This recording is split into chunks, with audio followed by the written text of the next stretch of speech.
Permítanme empezar este video con una doble transgresión a las costumbres de este canal. Por una parte voy a dedicar la introducción a hablar de mis recuerdos personales y para colmo voy a hablar un poco de fútbol. Que yo recuerde, el primer partido que miré con cierto interés fue la semifinal entre Italia y Argentina del Mundial 90, en la que los italianos fueron locales, aunque quizás no me interesó tanto el partido en sí como las emociones que generaba en los jugadores y en los miembros de mi familia que lo miraban junto a mí. Entre las pocas cosas que yo sabía a mi corta edad, estaba la de que Maradona era el mejor jugador argentino y para muchos el mejor de todas las épocas. Pero Maradona era algo más que eso, era un héroe.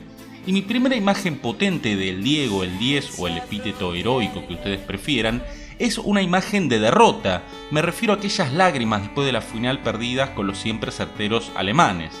Yo creí por muchos años que en ese momento había empezado a interesarme en fútbol y en parte es cierto, aunque la verdad es que nunca fui un verdadero fanático, porque lo que en verdad había empezado a gustarme no era el deporte sino la épica. Y no era la épica del 86, del mundial anterior, ese par de goles del Diego contra los ingleses, el más ilegítimo, el de la mano y el más maravilloso, esa pilada que borraría todos los pecados del 10, los del pasado y los del futuro. No. Era la época del Diego crepuscular, la de los 90. El Diego que jugaba con el tobillo hinchado y el que en el partido de octavos contra Brasil, que Argentina había merecido perder largamente, produce una remake a medias de la maravilla del 86 y deja solo a Canilla y nos lleva a ganar un partido imposible. Y sobre todo era una extraña épica de derrota, una derrota agridulce salpicada por el aroma del triunfo que de tan cercano se podía oler. La épica del héroe que llora porque sabe que lo dio todo para ganar, contra todo y contra todos. Este video no tratará por supuesto del Mundial 90 ni de mi historia personal, que no le interesa a nadie. Sin embargo, creo que esta anécdota sobre mi educación sentimental bien puede ayudarnos a comprender qué ha sido la épica antes y qué es o qué puede ser la épica hoy. Quizás tenga suerte, como Argentina en aquel partido contra Brasil, y a algunos de ustedes no les parezca una tontería lo que diré después de la breve apertura.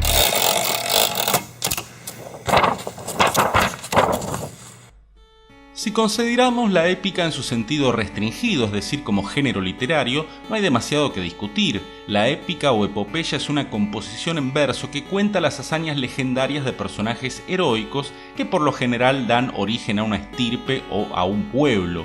Tuvo su auge en la época clásica. La Ilíada y la Odisea de Homero son las grandes epopeyas griegas, igual que la Eneida de Virgilio lo es para Roma. En la Edad Media se continúa la tradición con los cantares de gesta. Para la lengua española el más significativo fue el Mio Cid. Modernamente la epopeya como tal ha desaparecido. No es casual que el Quijote, considerada la primera novela en el sentido moderno de la palabra, constituye una parodia de las novelas de caballería, porque es precisamente la novela el género que desplazará a esa tradición de culto al honor y al coraje, o sea que desplazará la epopeya. Y no sucede así por capricho. La transición de la epopeya a la novela coincide con el hundimiento de la aristocracia y el ascenso de la burguesía al poder. De la moral heroica pasamos a la especulación utilitaria, de la búsqueda de la gloria a la búsqueda del dinero y del confort, de los dioses y los héroes a la glorificación del hombre común. Por supuesto que con esto no quiero santificar a los aristócratas ni a los modos de organización social y sistemas económicos anteriores al capitalismo, solo señalar que por izquierda o por derecha, la mentalidad moderna ha buscado la igualdad y considera al ser humano en su condición de masa, de hombre masa, hombre o mujer masa, por supuesto.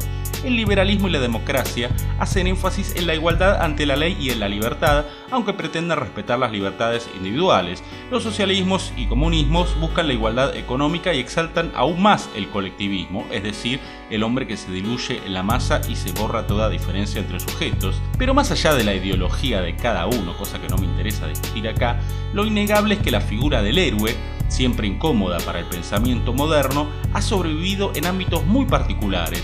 Uno es el deporte y el otro es el cine. Según Ángel Fareta, el Hollywood clásico constituye una alianza entre judíos y cristianos para combatir el pensamiento liberal anglosajón. Las películas de aquel periodo, y en menor medida las de la actualidad, recuperan elementos tradicionales que el pensamiento liberal quisiera dejar atrás para siempre. Uno de esos elementos es la figura heroica. El héroe es antidemocrático, por definición, se rige por su propia ley, no se deja absorber por la masa ni regular por las instituciones. Asimismo, desdeña la moral utilitaria utilitaria, le importa menos el confort que el calor de la batalla y prefiere una vida breve y memorable a un anodino pasar de los días leyendo el diario en el sofá sin más calor que el de la chimenea. Antes que Fareta, Borges había hablado del sabor de la épica y afirmaba que solo el cine conservaba ese sabor tan desdeñado por la literatura contemporánea, la contemporánea a Borges y la contemporánea a nosotros. Borges pone como ejemplo las películas del lejano oeste, aunque también menciona como excepciones al desdén literario a Joseph Conrad y a la literatura marítima en general, una literatura que curiosamente predomina en Inglaterra, donde abundaron e incluso persisten costumbres tan arcaicas y antiliberales como el saqueo comercial, el imperialismo, la monarquía. En 1920 el filósofo George Lukács publica su teoría de la novela, en la que intenta razonar esta transformación de la epopeya en novela a partir de la diferente configuración ideológica y material del mundo griego y el nuestro, aunque Lukács ya distingue dos etapas en la historia de los griegos, la de la épica y la de la tragedia, o lo que es lo mismo el héroe épico y el héroe trágico. El autor describe a la Grecia antigua como una sociedad cerrada. Simplificando diremos que las sociedades cerradas son aquellas en las que el ser es uno con el mundo y las respuestas están dadas antes que las preguntas. Son sociedades plenas de sentido. Esto hace posible lo que Lukács llama totalidad y que a su vez es condición para la épica. Sobre la totalidad y su posterior desaparición dice Lukács: nuestro mundo se ha vuelto infinitamente vasto y cada rincón es más rico en bondades y peligros que el mundo griego, pero tal abundancia anula el sentido positivo, la totalidad, en que se basaba la vida en Grecia. La totalidad, en tanto ente configurador de todo fenómeno individual, implica que algo cerrado en sí mismo puede ser completado, pues todo ocurre dentro de él, nada lo excluye ni apunta a una realidad más elevada por fuera, pues todo en él madura hasta la perfección y al alcanzarse a sí mismo se somete al límite. Con el héroe trágico y sin apartarnos de Grecia, comienza a desgarrarse esa totalidad. Si Aquiles tiene todas las respuestas, Edipo es un héroe que pregunta y comprende las respuestas solo cuando es demasiado tarde, es decir, las comprende trágicamente. Pero la totalidad directamente estalla en pedazos para cuando aparece el héroe novelístico. El protagonista típico de la novela es aquel que vaga buscando una esencia perdida, recogiendo restos del naufragio. Su ser ya está divorciado del mundo y su conciencia es incapaz de cualquier totalización. En otras palabras, ya no hay respuestas ni tempranas ni tardías, sino apenas preguntas. Ya no hay sentido, o a lo sumo hay retazos de sentido. Entonces volvamos a la pregunta inicial, pero con un matiz temporal. ¿Qué es hoy la épica? En principio, y como bien saben los admiradores de este género, la épica sobrevive en las historias de fantasía, y no es casual que se les aplique ese calificativo, el de fantasías, porque no solo suele tratarse de mundos habitados por criaturas y con escenarios muy diferentes al nuestro, sino de mundos plagados de sentido, donde el bien y el mal son figuras claras y no existe la trascendencia en el sentido de buscar afuera o buscar en otro mundo lo verdaderamente esencial. Los mundos de fantasía son inmanentes, es decir, que como decía Lukács de los mundos de Homero, todo está allí al alcance de los personajes y del lector, los dioses, los héroes clásicos, las aventuras y la maniquea y clarísima distinción entre el bien y el mal. Nadie duda de que Harry Potter o la Comunidad del Anillo son los buenos, nadie duda de la importancia de su misión. Los personajes y la naturaleza son uno solo, están en estrecho contacto, no hay necesidad de justificar acto alguno y la misión se justifica sola por su propio peso.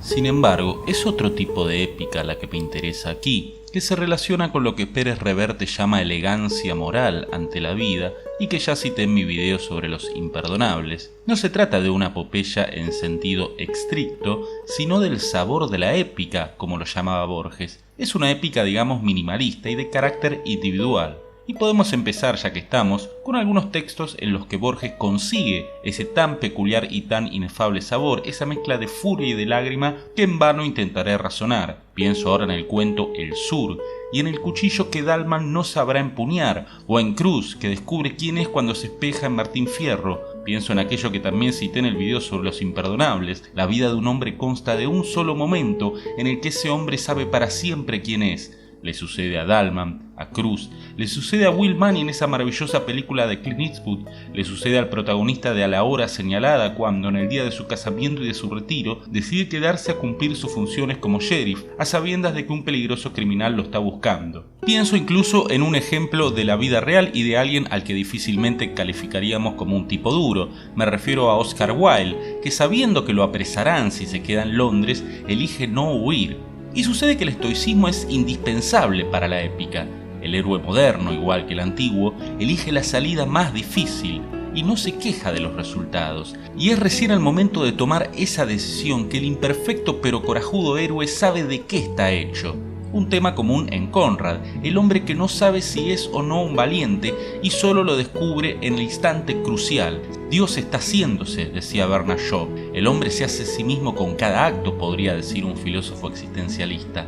La esencia de lo que somos quizá nos está vedada, igual que el sentido de nuestra vida, pero el ser humano se aleja de la masa cuando toma la decisión que el resto consideraría incorrecta.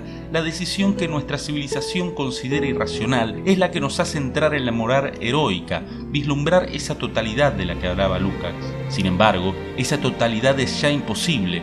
Por eso la épica, el sabor de la épica, hoy solo se puede rastrear en mundos restringidos, micromundos artificiales, el rectángulo de la pantalla de cine o el de la cancha de fútbol, dentro de cuyos límites hay una ilusión de sentido, una ilusión de plenitud de sentido.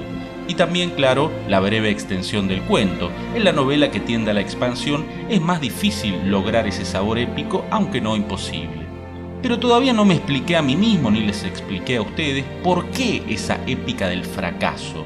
¿Por qué las lágrimas del Diego en el 90 me llegaron más que sus gambetas en el 86? ¿O por qué ese Dalman que no sabrá manejar el cuchillo me llega más que el hábil Aquiles?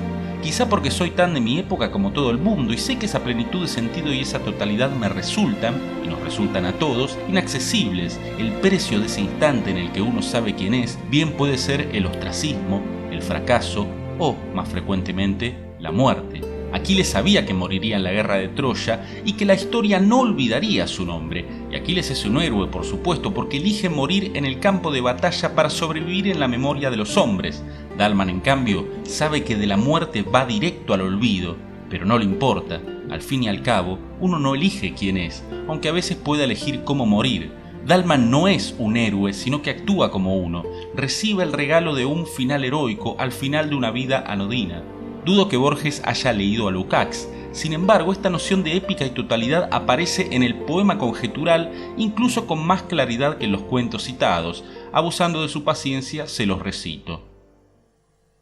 El doctor Francisco Laprida, asesinado el día 22 de septiembre de 1829 por los montoneros de Aldao, piensa antes de morir. Zumban las balas en la tarde última, hay viento y hay cenizas en el viento. Se dispersan el día y la batalla deforme y la victoria es de los otros. Vencen los bárbaros, los gauchos vencen. Yo que estudié las leyes y los cánones, yo Francisco Narciso de Laprida, cuya voz declaró la independencia de estas crueles provincias, derrotado, de sangre y de sudor manchado el rostro, sin esperanza ni temor, perdido, huyo hacia el sur por arrabales últimos, como aquel capitán del purgatorio que, huyendo a pie y ensangrentando el llano, fue cegado y tumbado por la muerte donde un oscuro río pierde el nombre, así habré de caer. Hoy es el término, la noche lateral de los pantanos me acecha y me demora, oigo los cascos de mi caliente muerte que me busca con jinetes, con belfos y con lanzas. Yo que anhelé ser otro, ser un hombre de sentencias, de libros, de dictámenes, a cielo abierto yaceré entre ciénagas, pero me endiosa el pecho inexplicable un júbilo secreto, al fin me encuentro con mi destino sudamericano. A esta ruinosa tarde me llevaba el laberinto múltiple de pasos que mis días tejieron desde un día de la niñez.